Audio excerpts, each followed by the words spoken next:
Hi అండి. నమస్తే అందరికీ. నేను మీ ప్రవళిక పొడి. వెల్కమ్ టు ప్రవళిక పొడి అఫీషియల్. ఈరోజు ఈ వీడియోలో ఇంట్లోనే ఈజీగా చికెన్ బిర్యానీ చేసుకోబోతున్నాం. చికెన్ బిర్యానీ అనగానే మనకి గుర్తొచ్చేది గుమగుమలాడే మసాలా వాసన, సన్ రైస్, మసాలాలో మ్యాగ్నేట్ చేసిన చికెన్. ఈరోజు నేను ఇంట్లోనే చికెన్ బిర్యానీ ప్రేమికులందరికీ నచ్చేలా చాలా సింపుల్గా చేసి చూపించబోతున్నా. మరి ఇంకా లేట్ చేయకుండా వీడియోని స్కిప్ చేయకుండా చివరి వరకు చూసేయండి. ముందుగా ఇక్కడ నేను 1 కేజీ చికెన్ని తీసుకున్నాను. మెయిన్గా చికెన్ బిర్యానీకి ఉండాల్సినవి లెగ్ జాయింట్స్ కదా, వాటిని ఇక్కడ నేను ఒక 2 తీసుకున్నాను. మిగతాది అంతా స్కిన్లెస్లో పెద్ద సైజులో చికెన్ పీసెస్ని అయితే తీసుకున్నాను. మనం ఎంత క్లీన్ చేసుకున్నా సరే చికెన్కి కొంచెం నీసు వాసన అన్నది వస్తుంది కదా, అందుకే ఇక్కడ నేను రెండోసారి కూడా క్లీన్ చేసుకుంటున్నాను. దీనికోసమని ఒక 2 స్పూన్ల పసుపుని వేసుకొని అలాగే 1 స్పూన్ సాల్ట్ని వేసి ఈ చికెన్ పీసెస్ అన్నవి నీటిలో మునిగేటట్టు ఒక 2 గ్లాసుల వాటర్ని వేసుకొని బాగా క్లీన్ చేసుకుంటున్నాను. మనం తీసుకున్నది చికెన్ అవ్వని,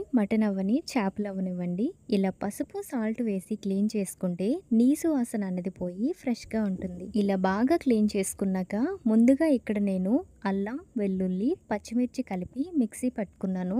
ఆ పేస్ట్ని ఇప్పుడు 1 కప్పు వేసుకుంటున్నా. అలాగే 2 స్పూన్ల కారం, హాఫ్ టీ స్పూన్ పసుపు, 1 స్పూన్ జీలకర్ర పొడి, 1 స్పూన్ ధనియాల పొడి, 1 కప్పు తోడు పెట్టుకున్న పెరుగు వేసి ఇప్పుడు మనం వేసుకున్నవన్నీ ఈ చికెన్ పీసెస్కి బాగా పట్టేటట్టు కలిపేసుకోవాలి. మనం ఇలా చికెన్కి మసాలా పట్టించేటప్పుడు పొడులు, అల్లం వెల్లుల్లి పేస్ట్ అన్నవి ఎక్కువగా వేసుకోవాలి. ఇలా మనం మసాలా ఎంత వేసి పట్టిస్తే చికెన్ టేస్ట్ అన్నది అంత బాగుంటుంది. చూసారు కదా, చికెన్ పీసెస్ అన్నవి ఇలా మసాలాలో మునిగేటట్టుగా పట్టించుకోవాలి. ఇప్పుడైతే నేను దీన్ని రీఫ్రిజిరేటర్లో ఒక 20 నుంచి 30 నిమిషాల వరకు పెట్టుకుంటున్నాను. 20 నుంచి 30 నిమిషాల కన్నా మనం ఎక్కువగా పెట్టుకున్నా పర్వాలేదు. 30 నిమిషాల తర్వాత ఇలా బయటికి తీసి చూస్తే చికెన్కి మసాలా అన్నది ఎంత బాగా పట్టిందో అన్నది మనకి క్లియర్గా కనిపిస్తుంది కదా.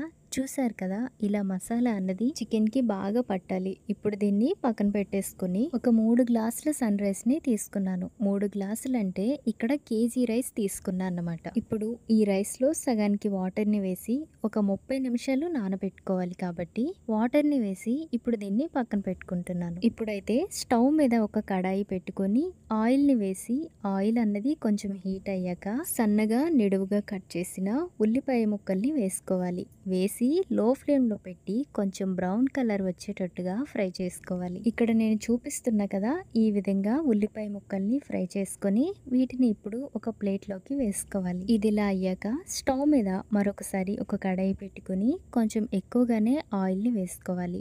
ఆయిల్ వేసాక ఆయిల్ అన్నది కొంచెం హీట్ అయ్యాక మనం ముందుగా మ్యాగ్నేట్ చేసి పెట్టుకున్న చికెన్ అన్నది ఉంది కదా, దాన్ని ఈ ఆయిల్లో వేసి లో ఫ్లేమ్లో పెట్టుకుని ముందుగా జాయింట్స్ని ఒక్కొక్కటిగా వేసి ఇప్పుడు మిగతా చికెన్ అన్నది వేసి ఫ్రై చేసుకోవాలి. ఫ్రై అంటే చికెన్కి మనం మసాలా అన్నది పట్టించాం కదా, ఆ మసాలా అన్నది గ్రేవీ లాగా వచ్చేటట్టుగా ఫ్రై చేసుకోవాలి. ఇలా చికెన్ని వేసి లో ఫ్లేమ్లో పెట్టుకొని 2 నిమిషాలకి ఒకసారి కలుపుకోవాలి. లేదు అంటే అడుగు పట్టేస్తుంది. చూసారు కదా, చికెన్ అన్నది బాయిల్ అవుతున్నప్పుడు ఇలా వాటర్ అనేది వస్తుంది కాబట్టి ఈ వాటర్ అంతా ఇంకిపోయి గ్రేవీ వచ్చేంత వరకు ఫ్రై చేసుకోవాలి. ఇక్కడ నేను చూపిస్తున్నా కదా, ఈ విధంగా వాటర్ అంతా ఇంకిపోయి ఆయిల్ అన్నది పైకి తేలి ఇలా గ్రేవీ వచ్చేటట్టుగా చేసుకోవాలి. ఇప్పుడైతే ఇలా ఫ్రై చేసిన చికెన్ని పక్కన పెట్టేసుకోవాలి. ఇక్కడైతే మనం ముందుగా వాటర్లో నానబెట్టుకున్న సన్ రైస్ అన్నది బాగా కడిగేసుకోవాలి. ఎందుకంటే మనం ఇక్కడ 1 అవర్ వరకు నానబెట్టుకున్నాం కదా, అందుకే ఒక 2 టైమ్స్ దీన్ని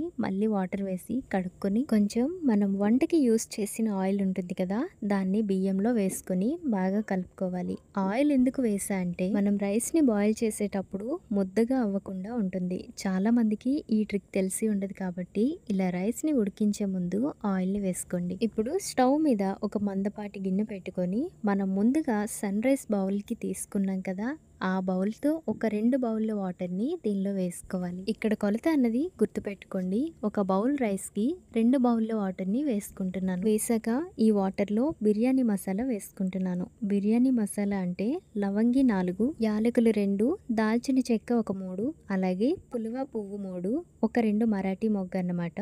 వీటిని ఇక్కడ నేను బిర్యానీ కోసమని తీసుకున్నాను. ఇవే కాదు ఇంకా చాలా ఐటమ్స్ ఉంటాయి, కానీ ఇలా కూడా మనం చాలా ఈజీగా తక్కువ మసాలాతో చేసుకోవచ్చు. అలాగే ఇప్పుడు ఈ వాటర్లో ఒక 4 బిర్యానీ ఆకుల్ని వేసుకుని లో ఫ్లేమ్లో పెట్టి ఈ వాటర్లో ఈ మసాలాని బాయిల్ చేసుకుంటున్నాను. చూసారు కదా, వాటర్ కలర్ అనేది ఇలా చేంజ్ అయ్యేంత వరకు బాయిల్ చేసుకుని ఇందులో ఇప్పుడు మనం ఒక స్పూన్ సాల్ట్ని వేసుకోవాలి. మనం ఒకేసారి చికెన్లో వేసుకునే కంటే చికెన్లో కొంచెం ఇలా రైస్ బాయిల్ చేసేటప్పుడు కొంచెం సాల్ట్ని కనుక వేసుకుంటే మనకి సాల్ట్ అన్నది టేస్ట్కి సరిపోతుంది. ఇలా వాటర్ అన్నది హీట్ అయ్యాక మనం ముందుగా కడిగి పెట్టుకున్న సన్ రైస్ని ఈ వాటర్లో వేసుకొని లో ఫ్లేమ్లో కాకుండా హై ఫ్లేమ్లో పెట్టి రైస్ని ఉడికించుకోవాలి. మనం బిర్యానీకి రైస్ని మరీ మెత్తగా కాకుండా కొంచెం ఇలా లైట్గా ఉడికించుకోవాలి.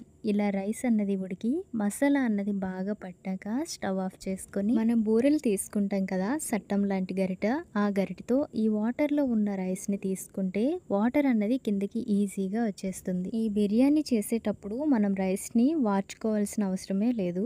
ఇలా వాటర్ నుంచి రైస్ని సపరేట్ చేసుకుని లోతుగా వెడల్పుగా ఉన్న గిన్నెలో వేసుకోవాలి. అంతా ఒకేసారి వేసుకోకూడదు. ఇలా కొంచెం రైస్ని వేసాక మనం ముందుగా బాయిల్ చేసి ఫ్రై చేసిన చికెన్ని కొంచెం వేసుకోవాలి. ఇలా వేసాక మళ్ళీ ఒక గరిటతో రైస్ని వేసుకోవాలి. వేసాక మళ్ళీ ఒక గరిటతో చికెన్ని వేసుకోవాలి. ఇలా రైస్ని చికెన్ని స్టెప్ బై స్టెప్ వేసుకుంటే రైస్ చికెన్ అన్నవి బాగా కలిసి మనకి బిర్యానీకి మంచి ఫ్లేవర్ అయితే వస్తుంది. ఇలా రైస్ వేసాక పైన చికెన్ గ్రేవీని వేసుకొని అలాగే చికెన్ లెగ్ జాయింట్స్ని వేసి మనం ముందుగా ఫ్రై చేసిన ఆనియన్స్ని వేసి ఒక 2-3 స్పూన్ల నెయ్యిని వేసుకోవాలి. నెయ్యి మరీ ఎక్కువగా వేయకుండా కొంచెం తగ్గించి వేసుకోండి. అలాగే తరిగి పెట్టుకున్న కొత్తిమీరని వేసుకొని 1½ స్పూన్ కారం వేసి మూత పెట్టుకొని ఒక హాఫ్ అన్ అవర్ వరకు పక్కన పెట్టుకోవాలి. తర్వాత మూత తీసి మొత్తం ఒక గరిటతో పైకి కిందకి ఇలా కలుపుకోవాలి. ఎందుకంటే మనం స్టెప్ బై స్టెప్ చికెన్ని రైస్ని వేసుకున్నాం కదా, అలాగే లాస్ట్గా నెయ్యి, కొత్తిమీర,